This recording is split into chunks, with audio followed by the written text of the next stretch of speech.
international games.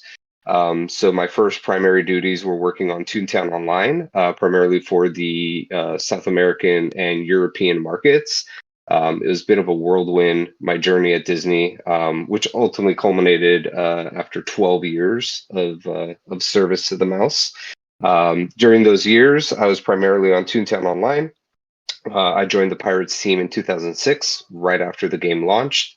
Oversaw most of the development, design, all the creative, the community, the marketing, things of that nature for probably the next 5 or 6 years up until at least 2010, 2011. And then from there pivoted to Club Penguin. So basically, I do hold these years very fondly in my heart, and specifically Pirates, because it was my kind of my first big game that I got to work on, and I really cut my teeth on something that was very special, and I knew how special it was, which is strange because sometimes you start off working games and you don't know what kind of impact you have with your community, with your audience. But right off the bat, I think I learned a lot of valuable, positive things about just game development decisions, how to how to listen and treat your audience with care and joy. And yeah, that's kind of like S- where my journey began.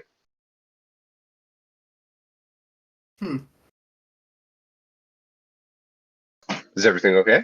Yeah, yeah. Sorry, Okay. I am listening intently. I am listening intently. Yeah, so I think the things that I can speak about are obviously my personal interactions with the game. What I was able to oversee, towards the tail end. I had taken a step away for the last several years before the game unfortunately was retired.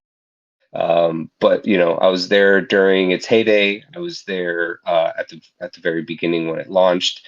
It's been a while, so some of my brain cells may have overridden some of the memories that I had. So if I'm able to answer your question, fantastic. If I'm not, don't take it personally. My memory is very fleeting at times. But it was an incredible journey, and luckily I held on to a lot of the good stories along the way. So I'm happy to share those with you. And I will take 2 more seconds of your time to just thank Yeah. everybody who has, all of you who have kept the spirit of the original game alive and well. I know that is not an easy process. We went from a robust development team officially at Disney Online Games to a very slim skeleton crew towards the end of days. And I know how hard it is to put this together. So the fact that you guys have been able to do that and then keep championing, the spirit of Paco is amazing, and I applaud you all for doing that. Which is more the reason why I'm here to share with you whatever I can and whatever you guys are interested. And So thank you. okay, so you were probably expecting this question from me, but this is actually what I wanted to ask you specifically. Um, when you joined the team, how just hectic was it originally? Yeah, you got to remember, like, this On game a was scale of supposed one to to. 10, how bad? Oh, it was, I mean, if we're going 10, 10 is red alarm fire all the time, and one is we got this. Yes. It was never a one. Oh, I think the fair the enough. best we ever got to was maybe a 6 or a 7 at best. But it was 7 to 10 every day, and especially a 10 for those first 3 years. Um, this game was supposed to launch with the movie prior to the one that had actually launched. So you got to imagine, after sinking how many millions of dollars in R&D, pre-production, pre-development, and then to miss those deadlines. And at the time, movie tie-in games were looked at as you make or break depending on your release with the movie. Nowadays, it's changed a lot, and it actually changed that whole philosophy of launching with a film has changed while I was there too. So like we found that with the proper research and marketing, that you didn't necessarily have to drop day and date with a film anymore. You know, that some of these, particularly Disney franchises, have a lot of legs, you know, and we started backing off of that. I worked on a lot of titles that never launched with the film and didn't need to in order to be successful. But at the time, you know, back in 2004, 2005, 2006, like that was the mandate that was given to us. So you can only imagine when you don't hit that target, you know, you've got a lot of, you know, You have the legal mouse breathing eagles. down your throat, basically. Yeah, you got the cogs from Toontown breathing down your neck, going like, "Yo, what gives?" Right? And Disney has really become the cogs. Let's be brutally honest. They I would really say want at to that stop the time too, it fun, was, colorful stuff nowadays. yeah, it was pretty bad. And I will preface all this with you will get both praise as well as, you know, some scathing honesty from me Oh about no, my time there. that is exactly what we want. What I want to hear is just as brutally honest as you can possibly be. Right. And to You got Johnny's no point, you know, DMCA here from Disney in here, good sir. correct. You know, and especially, yeah, like, you know, talking about, just not to bore everybody with finance details and all that, but like, you know, the plan is, you know, start those monthly subscriptions, and let's get this ball rolling. So that is why eventually, when we got a second shot at a movie window target with the second film, you know, we went when we did, which I believe was October of 2006. I think officially, I think, you know, the beta was like out prior to that as well, if I'm remembering things correctly. Um, you know, and yes, Johnny, to your point, you know, you're surprised no microtransactions. It was discussed, but you know, we held firm that, you know, we could survive and be successful with this kind of monthly subscription plan, and that's why we also launched without a lot of things that, you know, the team had claimed to launch with. You know, Black Pearl took a while to get out there. You know, we were always kind of chasing the target, so to speak. And then, you know, when I joined, it was kind of I can't say dysfunctional, you know, because everybody was trying their best, but, you know, it wasn't, I would say, a well coordinated effort, which I think is why they determined, you know, the need for a producer to kind of come in and pull all the things together, because we had some really competent and great producers who were building the content. But, you know, if you build the content and you build the game, you still have to talk to the marketing department who's, you know, pitching this thing to the audience at like the E3s and the fan events. You have a lot of marketing going out through emails and, you know, videos that get posted online at the time. So all these things had to be coordinated, which is why, Jeremiah and I have been sharing, like, he was Trust sharing me, me we've been files sharing a earlier. lot.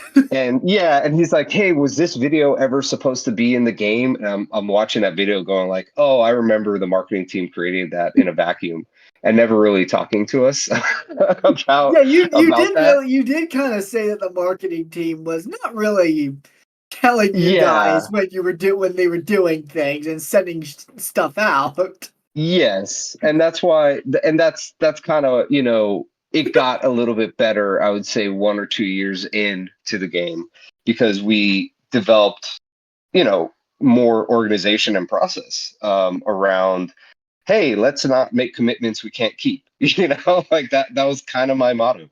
And I'm But then assuming that the Kraken also, was one of those. exactly, which, you know, eventually we tried to pay off later on, much later on down the line. I mean, you guys telling us you wanted the Kraken was probably the number one, two, and three thing that we were always getting requested about, and we totally understood. Yet it was one of those things which is like, kind of like, you know, I equate it to mobile development, where if you're making a game for like the Apple platform, you know, easy peasy, you know, all the iPhones kind of like work the same and have basically the same specs. So you kind of have this one enclosed environment. But then there was a time with Pirates, which is more like Android development, which is like your Android phone in the United States plays very differently than a European Android phone versus a Asian Android phone. And all of a sudden now you're trying to develop for like, 100 different targets and trying to hit a bullseye 100 times at the same time. Whereas, if you're developing for Apple, you hit the bullseye once and it works for predominantly 99% of all their platforms. So that was kind of the challenge with PC development. And then, the times were changing at that time too, which is like mobile development started towards the end in the early 2010s. So then, there's kind of these mandates to always be like, well, now it's got to play in a browser, and now it's got to, play on a mobile platform. Like it was always kind of something that was always asked upon a team that was still barely making ends meet. But we were chasing our tails because folks were telling us go chase this new lead, and some things we did well, other things obviously would have preferred it go down differently. In my opinion, I think the best thing you guys got right was both the atmosphere and the main villain himself, Jolly Roger. I don't know what Yeah. it is about Jolly Roger, but he has become, aside from the Kraken itself and Davy Jones, he has to be probably the most creative looking pirates villain I've ever seen. Like, you look at Jolly Roger, then you look at Captain Salazar, and you're like, this guy's more intimidating. This guy's just missing half of his face. Yeah, Jolly Roger was fun to work with. And man, if this game was not Disney branded, the things we could have done. Oh no, I've I seen the mean, concept art for some of the skeletons. yeah, There's one eating like some poor sucker's arm, if I'm correct. Like, he's like tearing into its skin, and I actually found it in the beta disc that I have. It was the fan kit, and it's like, here, you know what? Here, I'll post it in the chat just so you can see it. Give me one moment sure. here. Because Well, trust me, the Jolly Roger was such a compelling character. Like, I remember catching so much. I mean, we caught a lot of heat with pirates. We did things with pirates because we were hiding behind the fact that they're like, well, they're pirates. Like they don't have the same sensibilities and rules that would predominantly dictate what we would do in like a Toontown Online. It's like a totally different look and feel. And I'm gonna get to some of the questions in the chat, so keep on going. I'm alright. still So kind of like here's skimming through. here's the concept art that I have from my beta disc thing. This is the Yep. one. So I saw this and I was like, "What in the hell were they actually trying to do that didn't make it in the game? Because this looks freaking rad." Yeah, I mean, if you think about it, we're a Disney game and we had taverns, and we made no mistake to say, like, they're going to be serving some swill and some alcoholic drinks. I Yeah, remember they rum. had us take out It'll the be a the, pirate the game without puking rum. animation at one point. Uh, they had us take that out. They were like, no, it's too much. We can't have I we actually have the animation for that somewhere on my computer. I was able to. I love the fact that you guys are not bound by the same rules as we are, because we were totally like, hey, we felt strongly that all things flew. Like we needed to let it fly. People could contain themselves on how they do or don't use these things. We wanted to build, as immersive as a game as we could, and we were really pushing boundaries. I remember specifically with Jolly Roger, when we did the gosh, I'm already forgetting what we called it, but basically the invasions, right? I Yeah, think that's what we called it. yeah, the raids, the Yeah. raids. Oh, I mean, this was around the time where, like bombings were actually like a thing, and not that they aren't anymore, but like people were trying to instill too much of like real world political things to say like, oh, you can't do that. That's insane. Like these are actually like real problems in the world, but it's like that's not what we're selling right now. We're selling this villainous character who's hell bent on basically like destroying pirates. Like it's a classic good versus evil, and we have one of the most evil villains that I think Disney will ever ever develop. I don't see them going back. Like now, if you see, if you like watch the Disney stories, it's like, oh, that villain was misunderstood, and the whole thing's wrapped around a I mean, misunderstanding. if And it was like there was no misunderstanding here. if I'm correct, wasn't Jolly Roger's entire backstory that like he was literally the guy that the East India Trading Company would send out because they just didn't want, like, he was sent out as basically like a loose cannon for them to use whenever they did not want to get their hands dirty at all. He had no positive parts to Exactly. him. Exactly. So when we do something like that, and now we have like basically suicide bombers, Oh from god, his I hated legion the of bomber undead minions. skeletons. I mean, that's just, that was our way really of pushing the boundaries of how nefarious we could take it. But So when you have a character that's as savage as Jolly Roger, like that's the fun. That's the sandbox that you want to play in, is show how badass he is and how terrible he can be, and like multiply it by X amount of waves. So um that's kind of what we did. Um, so so Pondfish so asks has a Pondfish actually had a damn good question actually. yeah, actually, I wanted to get to that too because I feel like it's a good segue to that. And you know, to kind of answer that question, I want to like preface this with, even though Pirates was a key focus for several years at the Disney Online Games studios, there was always Toontown, which was more profitable, more marketable, and to all in all senses of the term, like just more successful, right? It predated Pirates. It had a larger audience, like at all times. So in a way, Pirates succeeded by being number two because it didn't have the eyes of Saruman always watching, right? When the mouse wasn't gonna So come in with an axe and be like, no, this is not how this is supposed to be done. Oh, yeah, exactly. freaking We crack we addict had we Mickey had our Mouse. leeway, and I would say a few years into development, like starting around like maybe 2008, after kind of the buzz and the calm of launching this Pirates game, and we kind of knew the game that we had, for better and for worse. Um, you know, we understood that there was going to be long legs to this franchise. We had so many elements to this day that we never explored that we can use as a reference, for game ideas. So when it came time to like decide, what's original content versus what's elements from the movie, we always took it as an approach of like, we kind of wanted that 70-30 rule, which was like the main 30% was inspired by things that were written into the films. But we also understood that we weren't here to retell the story of the movies, that we were here to tell our own stories. And that's the 70% part that we wanted to always flex our creativity. We had amazing writers that came and went working on this game. We had amazing artists that came and went throughout the years working on this game. And it would be a disservice to them to just say, hey, here's what the movie did, or here's what like the animated television show did. Let's go do that, right?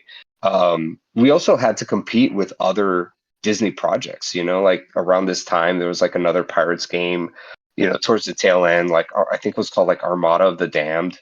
That was supposed Yeah. to That be got like, canceled. it got canceled, right? Exactly. But we were in the same conversation as those other kind of ancillary pirate games that were being developed, big and small, right? Because there was always like these like flash games that were being made for like the Disney Games web I was portal. actually about to mention Yeah, something Call called of the Pirates of the Kraken being Caribbean, one of like, them. yeah, Eight Years Fire, I believe it's called. It was like a mobile game for the iPod. Yeah, something, man. There was always something, and we always looked at them going like, we always snickered. We never liked any of them. I um, will. There's also, don't forget, the best one of them all, Desktop Galleon. Desktop Galleon. I don't even remember which one that is. It was like a so, um, it was like a desktop game where you would control a gallon and you would like go around like your desktop or whatever, destroying ships, and it had like a map and everything. Um, yeah. Merciless just posted it actually in the chat actually. Oh, good God. I think I may have played this once. I remember that little like prompt or whatever, but oh man, we don't have to go there. Let's stick it to Pirates Online. No, Completely, you know what, so man? sorry. Completely fair. To move on, Pondfish. Yeah, it was. I would say if I were to just put a number behind it, for us it was a 70-30, right? Where 30% of it got inspired by things that were happening in the main storyline, but 70% was let's own it, let's make it work for our game. We very like for the entirety of the game's run, we knew we had something very original that we could tell our own original stories. Some of the stories I helped create, and I was like, wouldn't it be fun if we promoted some, ancillary like East India trading and British Navy guys into more prominent roles because we could, right? We could kill them off and it didn't matter. At the end of the day, we always paid a royalty back to the studio because we were basically seen as a offshoot of the film franchise. So no matter what we did, we needed to get our value out of it. So when movies like when like on Stranger's Tide comes out, and we're like, well, we want the ship, we want all the best parts of Stranger Tides, but we don't want to go to Florida. We don't want to do just carbon copy of the storyline. So we're like, we're paying them no matter what. Every year we pay them whatever nominal amount it was just to use the name basically. Um, but we were never really interested in retelling the storylines, and I think that's why we had like Isla de Muertos towards the end and the infamy system, and we used elements that were familiar, but we definitely tried to make it our own. So I hope that helped kind of. So, uh, what was what was the game? So, I kind of played Pirates Online kind of late into its lifespan because an old friend of mine actually gave me his premium account, and I believe I was there on the last day too. But what was Oh, the cool. game's I was there actual too. population throughout like the years of its development? Actually, Oh, geez. like was it like high and lows? Was it constantly highs, or was it just down the gutter? No. Numbers. I can't tell you off the top of my head. I'd be making up a number if I told you. I can only recall, because those dashboards were my life Just for a long even time. if it's Um, a vague answer. I would say if Toontown had about 14 million users, I would say Pirates was always steadily about a third of that, if that makes All sense. right. So, I would say between 4 to 6 million players. Um, and then there was always kind of towards the tail end, since it sounds like that's when you kind of started playing. Towards the tail end, it would basically plateau. And there was a particular number, and I don't recall what it was, but it was well north of a million users that it was like this was our audience, live or die. These were the ones that were going to ride or die till the very end. So it, If you it, it don't never like it, you can go felt. to the Club Penguin. Yeah. Your options were a little limited. Although I think they had pirate themes in there too. Oh my god, I Sorry, I'm going to love go through the that. chat real quick so I can Yeah, catch up a yeah. little bit. Sounds great. Sounds Which good. main Sounds good. asked if there was anything you were surprised that got past the censors and lawyers. I kind of answered that. It was kind of the invasions with the suicide bombers, and then the acting drunk stuff. Um, that's probably it. Bart asked if I worked until the end of the project. Not really. I mean, I was in the studio till when did I leave? I left in 2018. 11, I believe is what you said. Oh, yeah, 2011 is when I stopped working on the project. But I'm a very involved producer, so I really try to get my hands dirty. And Oh, completely so I fair. was always kind of peeking over people's shoulders, the stewards of the game who kind of were like left to keep it on life support for the last couple years. You might have to remind me when did the game sunset? It was like, I believe it was it was no, it was 2013? September 19th, 2013, Merciless says. Okay. Yep. You have been validated by a few people. So yes. So I would say yeah, up until the last couple years, I was involved. But I kind of looked over people's shoulders all the time and said, "Hey, we wouldn't do that normally," or so I was still poking people on the side, and since I was probably one of the longer tenured production folks, people were constantly asking me questions about it, and I remember towards the tail end, this was probably I don't know when Pirates was it Pirates Rewritten? Is that what you guys call it Oh, we don't still, talk or about that one. Oh, okay. I don't. I'm honestly so disengaged after that point. But basically, whenever Yeah, Toontown and no, trust Pirates me, were it's probably were pretty good that that's when you stopped because were the one was the resurrected, good one. That one I believe is not. got it. Yeah, what was I going to say? I was basically going to say that the last hurrah that I had where I was engaged with any meaningful conversation was basically with Disney lawyers who said we want to put a cease and desist with all you people.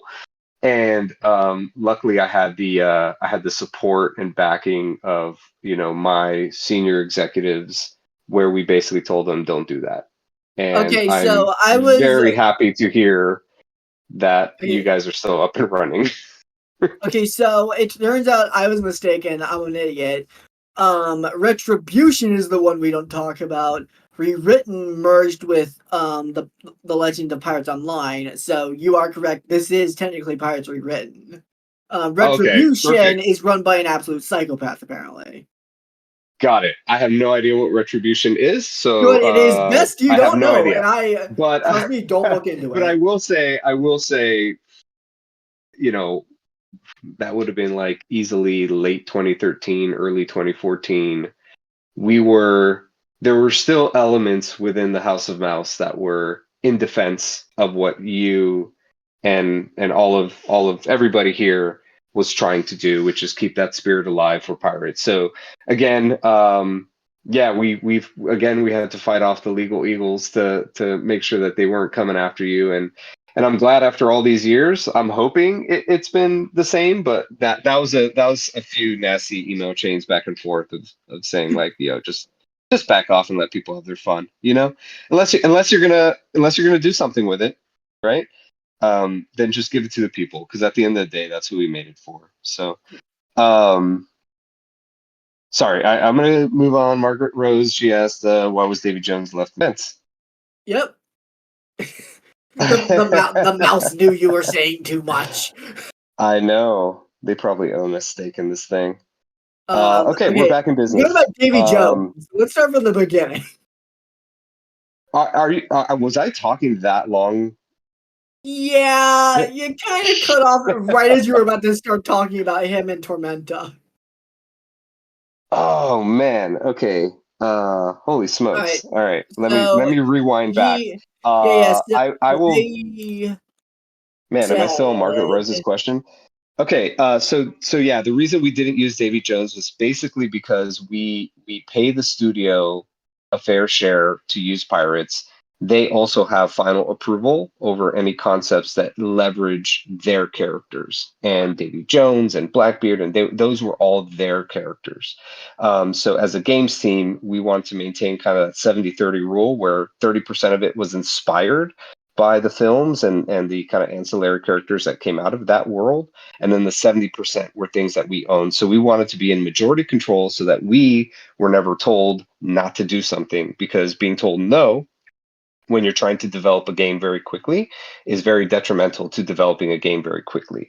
And we'd have to submit concepts and designs and ideas that would leverage movie characters, almost a year in advance, and then they could take their sweet time to tell you, sure, you can do this, which would be great, thumbs up.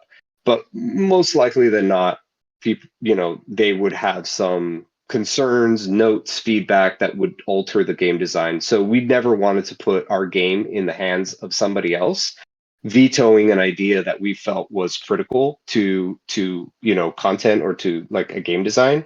And that's why, I think towards the, for the majority run, we did not use all the main villains and all the main characters from the films because, quite frankly, the studio was very eager to say no to us a lot.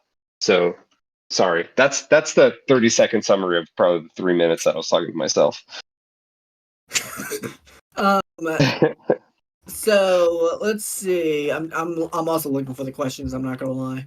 Yeah, no worries. Pondfish, do you happen to have the game's full design document? I do not. I left all that stuff in the past. I'm sure I had it somewhere, but yeah, my at this point, I've since transitioned through so many personal computers here at home that whatever was lost is lost. You guys probably have more documentation than I do, to be perfectly blunt. There's a reason why I'm called the Kraken Man for this community. You would be astounded by the amount of stuff I have found out about the Kraken, and you were actually the first person to give me genuine information about its development. Yeah, the Kraken was strange, man. It was developed in a way where it's like they're in 2004, 2005, they were developing the Kraken for computers from 2015. It was just like we just at that point people's like bandwidth, at home, and just what we could technically pull off in Panda was just like not quite there, which is why it took forever to even come close to doing anything with the Kraken. But yeah, I have so many mixed memories because I remember even just as an outsider looking into the game, going like, "Oh, that stuff looks really cool," but none of it was actually ever functional. So yeah, that's the long and short of it, to be honest. I mean, that would explain Um, why its model was just thrown for Call of the Kraken I because I'll tell you this right now, I had been looking for that model for a while, and finding it in Call of the Kraken was like, yes, I found the golden bar I've been looking for.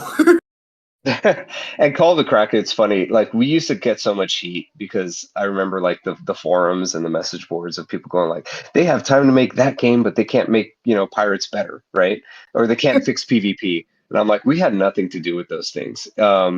We would find out maybe like 6 months before whatever other game came out because they would come looking for us because they knew we had an established audience that we could market to or that we could leverage to like pull eyeballs away from our game to their other kind of little like skunk work project. And they'd be like, oh, can you give us like a tattoo or some gold that we can reward players? And that way we kind of like can have this like symbiotic relationship between our game and theirs. And then we always ask like, well, let us play your game. And never once did we actually ever enjoy anyone's game. If anything, we developed our own mobile game based on the Tia Dalma mixing potion that would give you guys that would give your avatar like some potion powers in the game. I don't know if you guys remember that, but we developed all these kind of like, I don't want to call them mini games, but like little extension games that we put around different islands and out at sea. The most kind of like nauseating one was kind of the ship repair, where you can like repair your own ship through a series of what became very tedious games. But we ultimately the one that we liked the most was the potion making one, and we actually had that running on an iPad at one point, and we're like, and that was total side project where we're like, hey, this could make a cool match 3 game, right? And this was still in the infancy of match 3 era, where I think Bejeweled and Candy Crush were just starting out. And we're like, we should release this. And then they never let us release it, which is unfortunate because it would have been a really cool way for you guys to play Pirates tangentially while you're in the car, on the road, at work, anywhere where you might have a phone or an iPad available to you in bed, once right? once again, the cogs take away all the fun. Yeah, I mean, we had it working, and we had the connectivity. So you log in with your Potco account, and you play, the Tia Dalma potion mixing game, and like you could have been, passively building up your potion inventory. I think we had a cap where you can like maybe transfer 5 potions over at a time because we didn't want people's like inventory to get all crazy with potions. But anyways, yeah, we had a lot of cool stuff that never saw the light of day, unfortunately. Jack Scurvy, can I officially confirm the story of Podco is canon and takes place as a prequel to the second film, or the story isn't tied to the main canon, takes place in its own universe. Own universe. We are canon adjacent, is what I call it. Anytime you make a Disney game, very seldomly are you canon to the films. I've worked on Dory games. I've worked on Beauty and the Beast games. I've worked on Incredibles. I've worked on a whole bunch of stuff, and it was never truly canon to the film. Did you ever work on the Underminer game? What's funny is I worked at THQ when they had the Disney Pixar license. So some of my My first games God. that I worked on without being a Disney employee were Disney games. That I left right is before the Underminer hit our studio.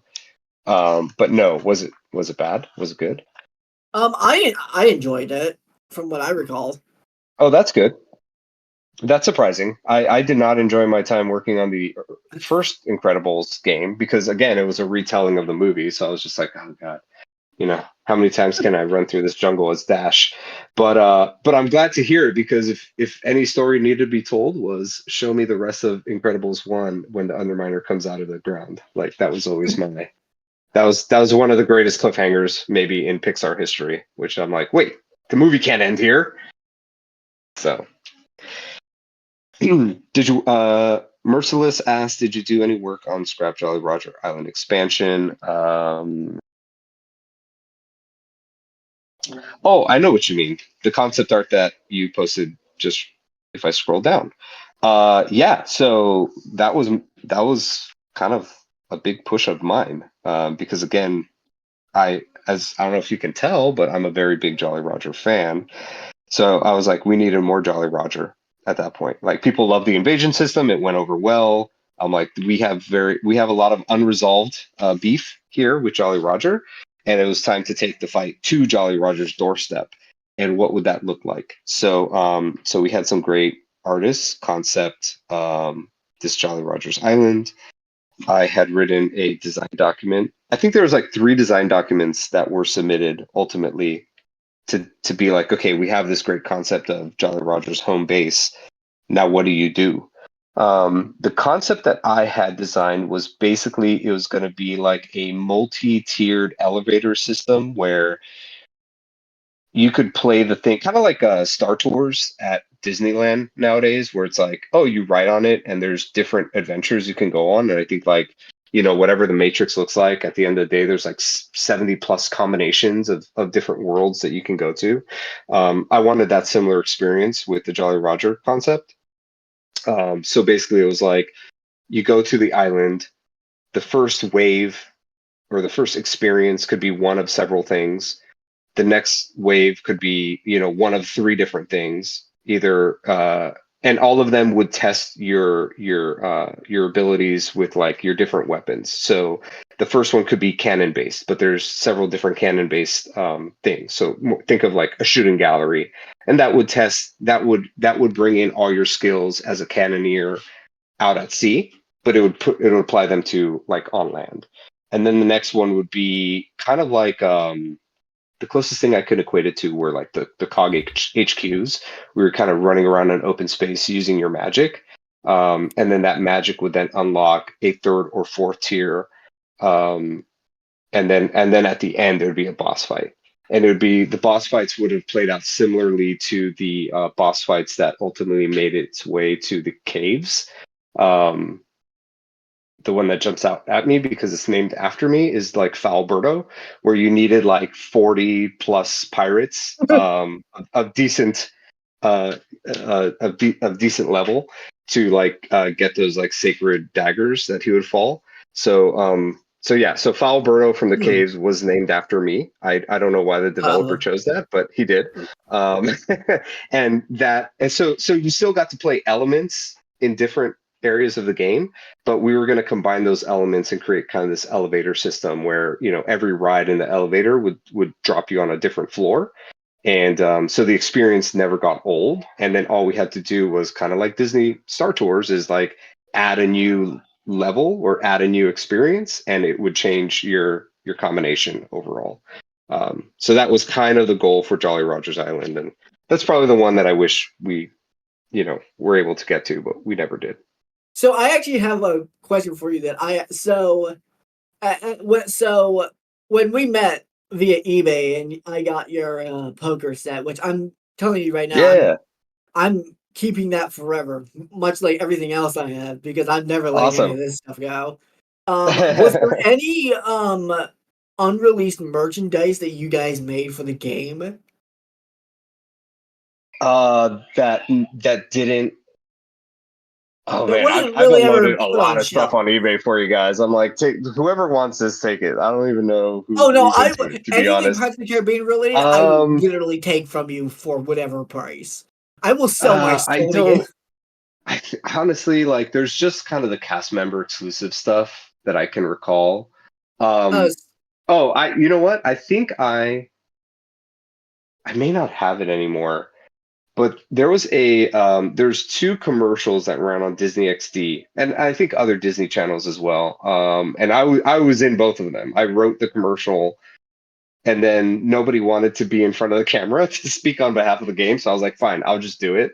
So you're gonna see, if you go to YouTube and you look up Get Connected Pirates Online, most of you have probably seen these spots already, especially if you played during its heyday. But yeah, so I basically wrote and produced, and I guess was in. I'm not going to say starred, because man, the amount of takes that it took me just to get one line right.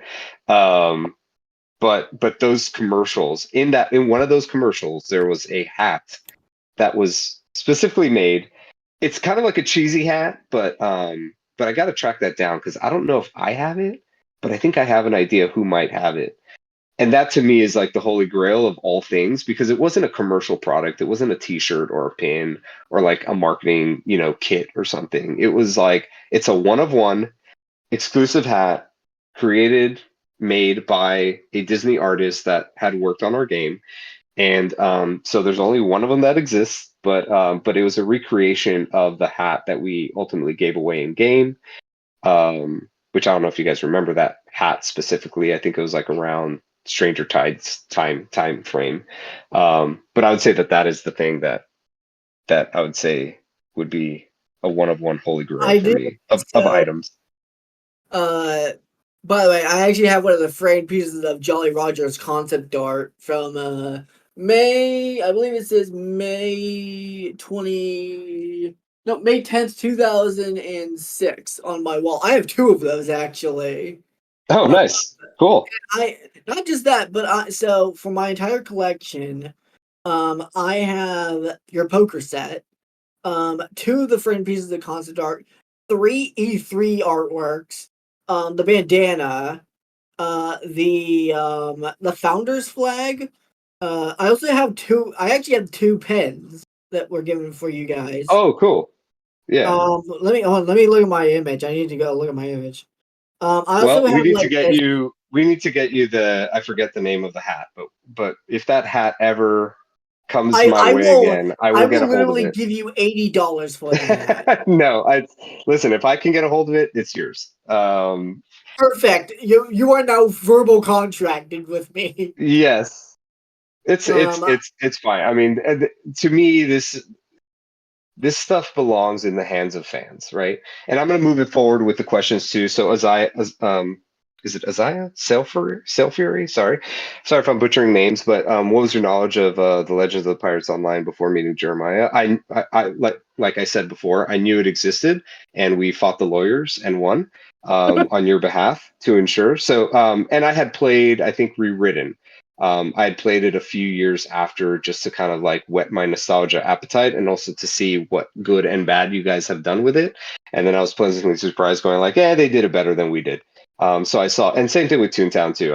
I kind of like saw where you guys improved things and added things, and that was, to me, that was a joy. So I'm aware of it. I've been known from time to time to jump into like Twitch streams of people who are playing it. I think I most recently did it for Toontown, and was giving behind the scenes stuff on Toontown. But yes, hey, yeah, there you go. That's the hat, Merciless. So yeah, so that's kind of my knowledge of the game. I'm definitely not an active player. Uh, let's so see. just good. Yeah, those concept arts are really cool. I remember the folks who built that. It was gonna be awesome. So I actually have another question for you. So when you were, I'm sorry, folks, but my Kraken obsession is tingling once more. Um, when you were designing the Kraken, how much of images that they like? How much stuff did they give you to use as a reference for the monster? Was it just like the arms, or was it like an entire body? I'm sorry, the monster being the Kraken? Yeah.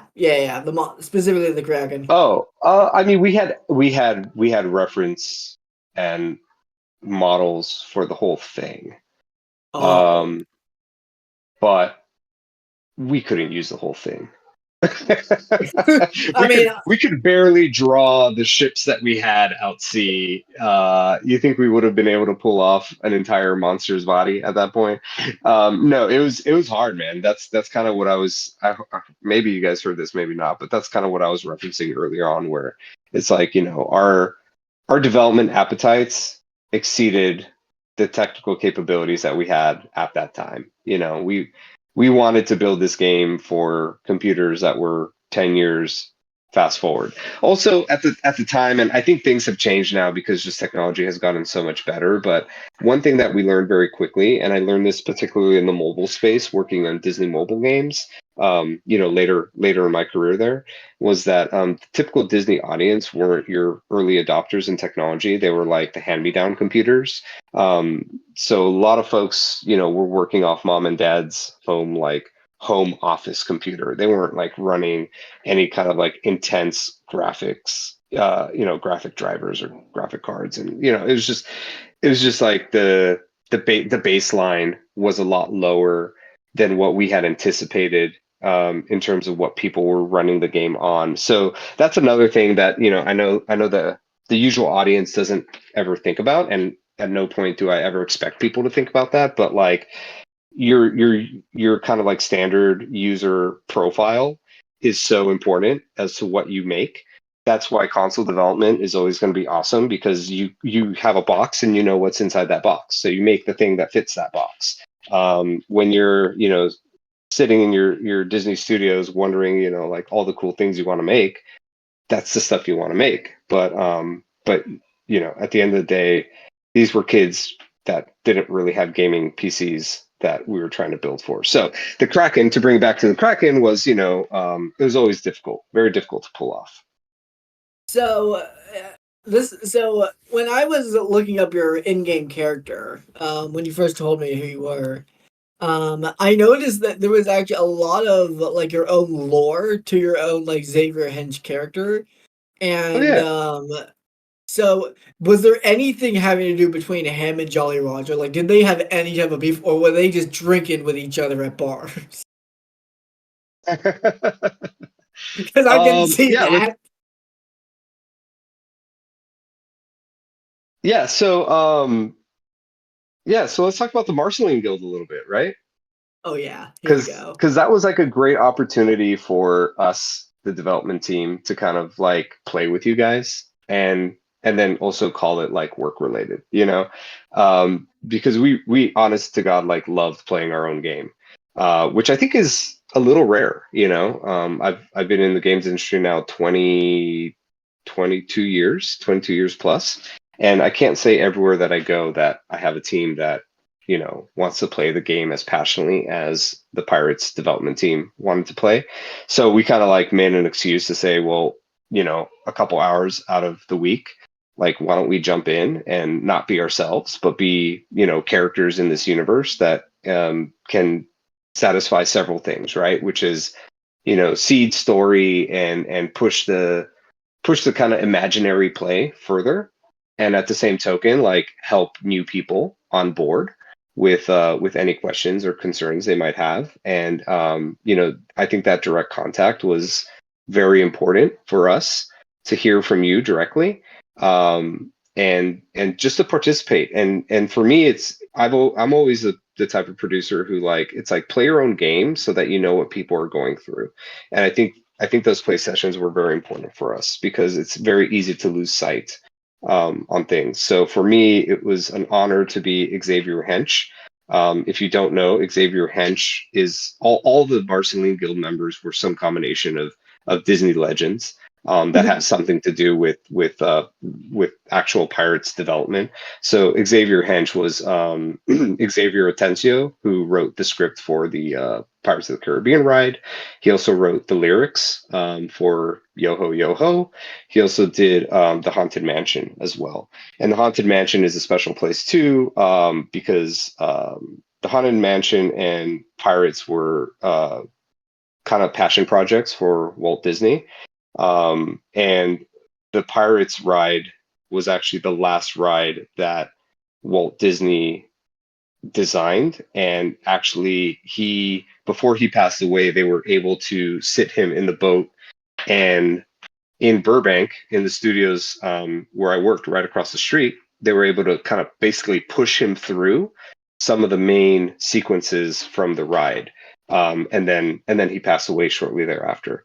So to me, Pirates is like one of the last rides that Disney himself had a personal touch in participating in from a design and concept standpoint. So for me, that history is crazy important. I'm a Disney fan. I always have been and probably always will be. But that doesn't mean I love everything, right? But I will say that Pirates held a very special place, knowing that history that sat so closely to Walt's heart. So for us to be able to capture some of that, include it in some of the backstory and some of the things that we do, that was kind of very important for the Marceline Guild. And the Marceline Guild being named after Marceline, Missouri, which is where Disney grew up. So everything was kind of connected back to Walt Disney somehow when it came to the GMs and the GM events. Okay, well, I didn't know any of that. That's awesome. Yeah. So if you look up basically all the Marceline Guild members, of which I think there's like maybe seven or so. It was the community manager, the community director, myself. We had a couple developers also pilot those avatars. But yeah, they're all a combination of. And then Henchman, who's why did I forget Henchman? It was like Hench. Was it James? John Hench. Yes, there you go, John Hench. These are all Disney legends. These are people that I will never come close to being. But for a couple of hours, we were able to embody their spirit, and yeah. So. The scoundrel hat cannot be on eBay. I guarantee you, whoever's trying to sell eBay hat right now, it ain't the real thing. Don't buy it. What are you talking about? I'm in chat. So that you guys found the scoundrel Buccaneer hat. That's exactly the hat, and someone put a screenshot from the commercial. Where? Cool. I'm just in chat. I'm scrolling through chat. I'm There's one on down eBay right now. No, I'm gonna go look at that while you speak. I gotta find that. Yeah, it ain't the real thing. I gotta Jeremiah, I find see that. you posted. Oh, those commercials were really great too. Those like behind the scene commercials where there's like screenshots on people's like Wacom tablets and stuff. Fun fact. I'm gonna have to look this up. Hold on one second. So fun fact. So we filmed all those commercials and all those kind of like TV spots in the Walt Disney Studios in North Hollywood. We moved over to the Burbank campus, I want to say like 2010, maybe. Yeah, 2010. So a little bit before the sunset of the product.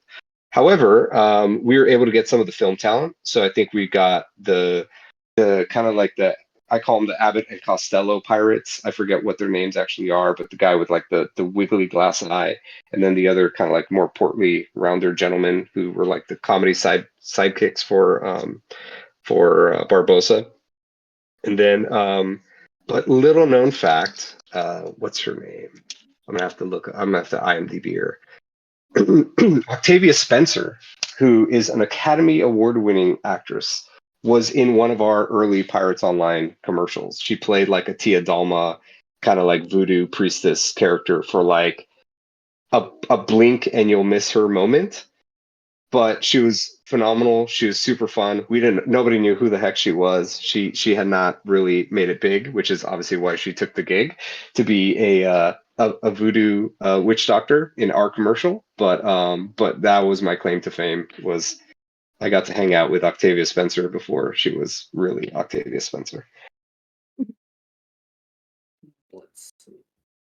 So Yeah. Next question. How I'm on Johnny Stormsteel. How did you deal with all the glitches players would constantly find, or specifically the PvP glitches that would be hard patched, then we're right back at it? Yeah, they all suck, man. I mean, it was playing whack-a-mole. You're not going to get them all, you know. There came a point where we had to pick and choose our battles and say, do we want this month to be a patch month where we try to fix some of these, but understood that we can't get them all, or do we want to like put some content out and try again later? PvP, there's so many attempts to rehaul it that it became a losing proposition. So there was a point where we literally cast it aside, and understood that it was always going to be a underperforming, half-baked idea that you know, a very small subset of people actually wanted fixed. Most people, when we did surveys, PvP never surfaced to the top of the wish list. A lot of the other issues with the game, performance-wise, were the ones that we tried our best. But by 2008, 2009, we did not have a large development team, so it was an uphill battle from the beginning, and it did not get better. So if Pirates Online had to have a subtitle, it was like the curse of tech debt. There's just a lot of technical debt that was built throughout the years. Some of it are doing, some of it not. And that's how we reconciled with it. But yeah, it was less than ideal. let's see. Bart actually has a good question here. Do you remember why they removed the older body types from Potco? The little person, the muscular, skinny, fat, etc. body types. Yes. Hold on. I'm gonna have to hit my memory generation machine. Do I Oh need to go man. into my archives and help you out? No, I mean I remember when it happened. I got you. If you had not brought it up, I would have not remembered when it happened. I'm trying to remember why it had to happen. I remember there was a mandate, and I think it had to do with the rigging. It was basically streamlining the rigging of those characters. I remember there being a lot of performance chatter, and for us to hit a more streamlined performance, we needed to reduce polys. There was an era, like a year, where we focus on optimizations. And when you have all these body types with all these different joints, and you have to animate things differently so that the clipping isn't terrible, even though it's still going to exist.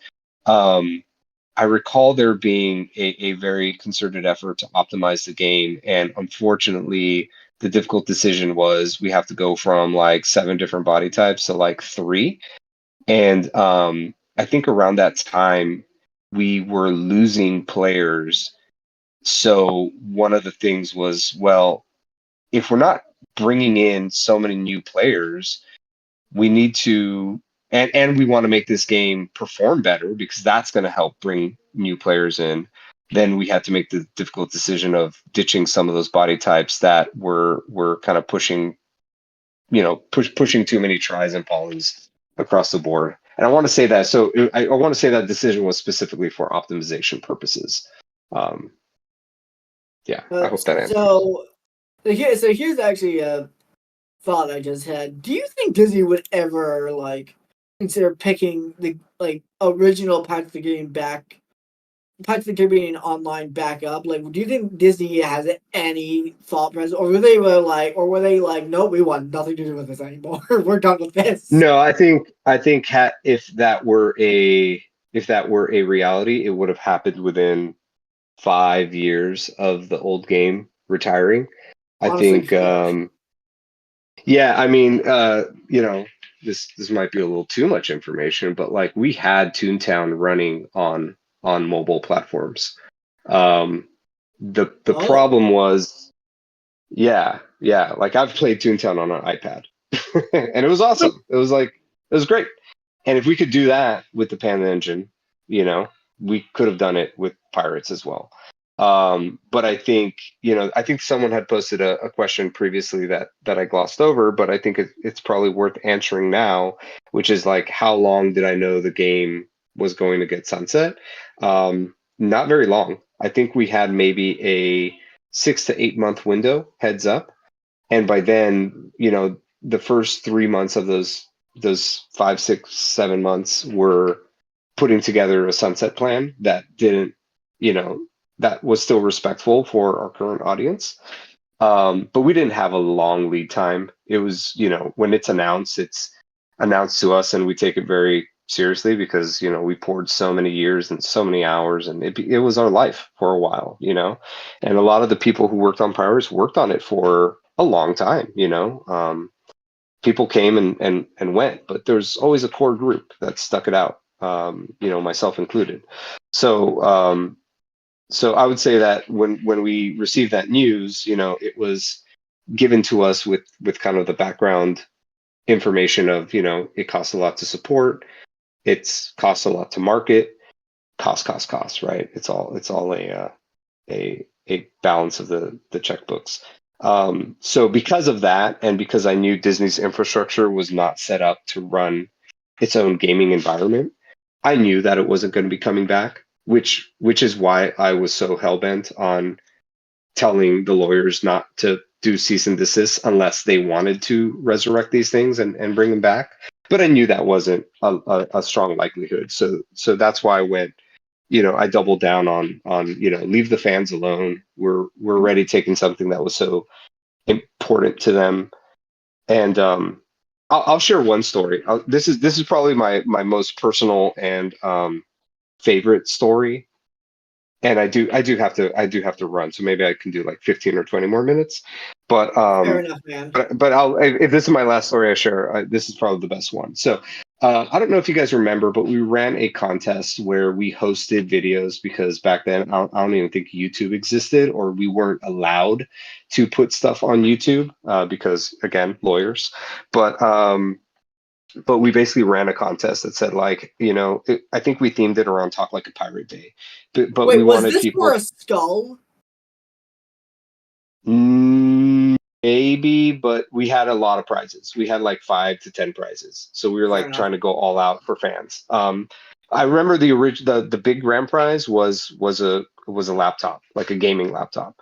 So Yeah. that was the grand prize, right? And then from there, maybe the skull was like second place or third place or something. It's quite possible. So we basically asked our community to like, show us, a video, 1 minute or more, whatever, and film yourselves, on how you live your life like a pirate, on Talk Like a Pirate Day. And we got a few good submissions, like, some real quality ones, like people who are obviously like professional videographers and really put a lot of effort into it, and then others who didn't. And I would say all were eligible for the prizes because they were all great in some way. Um, but the one that really stood out was this one kid who dressed like a pirate, and I think they were like in Pennsylvania in a small town or something, and you can tell he was like, he filmed it. He filmed everything before like the shops opened early one morning, and there was just something very sweet about this kid dressed like a pirate walking up to mannequins that were in the storefront windows, and then he had put speech bubbles on the glass so that he was interacting with these mannequins who were the NPCs, and he was basically living his life in the real world as if he was in the game, right? And he told a little story, and it was very sweet, and it didn't have anybody else in the video except for him. And I was like, and something about that video really stood out. And we chose that one as the grand prize winner, right? We're like, it's a kid. He definitely took his time and he thought about this, and we should reward that. So we send him the laptop. He wins. He gets his congratulations letter. I think we featured his pirate on the website at one point. And, as all sweepstakes do, it takes like, months for his computer to get to him. So about 3 months later, we get like a hand physical note, right? And this is when times were good. It wasn't an email. It was literally a handwritten letter from the kid's mom, and the kid's mom was like glowing with positive like news about his son. And she shared with us that her son was very like nonverbal. He just had this kind of very crippling um, like social anxiety where he just wouldn't talk to people. They could go out to a restaurant and he wouldn't order his food and he wouldn't talk to anybody and he'd only talk to his parents at home and he just didn't really have friends. And pirates was his way of socializing, communicating with all of you, right? So probably you at one point, either the kid's here or you've talked to the kid at some point in the game, but that was his way of making friends and of communicating and socializing. And when he received his prize for this laptop, he started writing and he actually started communicating his feelings through his writing on this laptop that he received. I guess he didn't have one before, and he started to kind of come out of his shell. And the mom was basically giving us an update several months later that her son was like coming out of his shell and like started to talk to people in his neighborhood.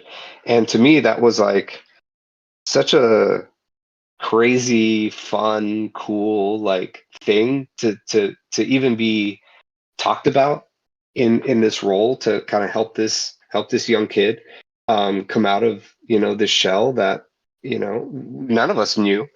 But to us, it was an amazing thing. So, the power of gaming, the power of community, the power that I think pirates had to unite people, and to just have fun and really bring things out is I think that is a very exemplary story of the good that pirates did for you know I at think an that individual.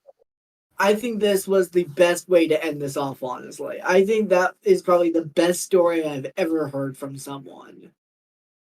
Yeah, it's Uh, it's it's crazy, man. Oh, and then the other thing too, the local paper, because again, this is small town USA. The local paper ran an article about him, so he kind of became like a local celebrity. He was like, local kid wins a Pirates Online. So for us, it was like free press. So that selfishly, I'm like, hey, look at what we did, right? Like these things work. But to him, it waving it gave in front of him, the Club Penguin people. yeah. But you gotta, put yourself in that kid's shoes, and he kind of becomes a local overnight celebrity, being featured in the local paper, which is something that I'm sure blew his mind. But I think it did so in a very positive way, and I'm very thankful for that. And and it's not just our doing. I think you need so many things to fall in place to help somebody without knowing that you're helping them. So yeah, so that's one of the cool things, and I've got more of those, but I think we could save that for part two. I think, you know what? I think that's a perfect thing to do. I say we do one like later next year. I say we do that, my good sir. I'm down if you guys are down. All right, everyone. That was Captain Xavier Hench, the man himself, the man, the myth, the hench, and not the wench. Uh, I'm sorry. Yeah, happy Thanksgiving, everybody, or happy belated Happy Thanksgiving. Thanksgiving, Happy. everyone. Hopefully, everyone's bellies are calmed down after the feast. I know we used to have Thanksgiving holidays in our game, and I hope your bellies are lighter. Your wallets are probably a little lighter after Black Friday too. So thank Not you for mine. Mine spending. isn't because I got all my podcast stuff. Oh, there you go. Right. There's nothing left to get except tracking down the hat. But yeah, thank you for sharing your evening with me. I know some of you are on the East Coast a little bit later. But thank you. Enjoy your weekend. Enjoy what's left of this holiday break. And fair winds, mates. Fair win, Captain. Have a great day, night, afternoon, whatever it is for you, my good sir. Oh, Daisy, European time, 1:20 a.m. Thanks for hanging. My goodness, I didn't even think Oh about my our god! European pals. Oh my god, Good Daisy! grief. My first day on the job after getting hired at Disney, my very first day was stepping off at LAX because they were flying me to London on my first day on the job. And I was green, I was young, I didn't have money in my pocket to even afford a trip, and they didn't give me any stipend, like I was going broke to Europe. But thank you to all my UK counterparts out there. It was a global operation, so I can't forget folks out there. All right, Xavier. I think it's about All right, time we man. let you set sail and head off Sounds to good. clear waters until till the Kraken Man calls once more. Absolutely, and I'd be happy to do this again, man. Let's find a good day and time, and yeah, hope to talk to you all soon. Cheers. Sounds great, man. Cheers, man. Bye. See ya.